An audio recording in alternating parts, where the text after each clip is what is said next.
On a recent CNBC appearance, Arthur Brooks from the AEI Institute said something that caught my attention.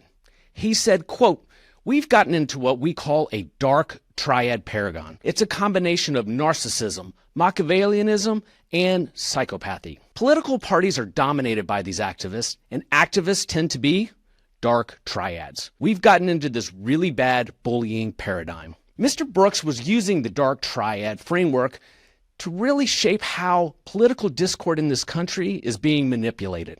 I had forgotten about the dark triad. It first presented in research journals over 20 years ago. These traits are considered to be on the darker side of human personality because these are qualities that are socially adverse and linked to serious negative outcomes in interpersonal relationships and, quite frankly, society as a whole. Let's break down these three traits. First, narcissism.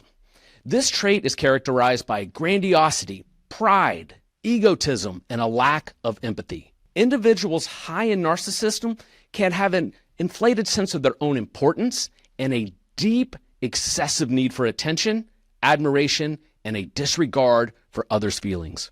We've all met someone like that. Machiavellianism. Named after Machiavelli, who wrote The Prince, this trait is associated with manipulation, deceit, and a cynical disregard for morality. People high in this trait are often focused on their own interests and will manipulate, deceive, and exploit others to achieve their goals. Obviously a negative trait. And the third component of the dark triad, psychopathing. This trait is characterized by persistent antisocial behavior and a lack of empathy and remorse with bold egotistical traits. Individually, each of these traits present a real challenge in business. When they combine into the dark triad, you are dealing with someone who does not care about you, your business, your career, and they will convince you that they're your friend. They will lie, deceive, and cheat you without remorse. I started using this as a framework to screen out business partners and business associations years ago. I had a habit of falling into the orbits of business associates who possessed these three characteristics of the dark triad. I learned from the CNBC broadcast from Mr. Brooks that 7% of the population are dark triads, a fairly alarming number. I would suggest that in high-functioning entrepreneurial ecosystems and financial services, based on my own personal experience, that number is higher. Here are the takeaways.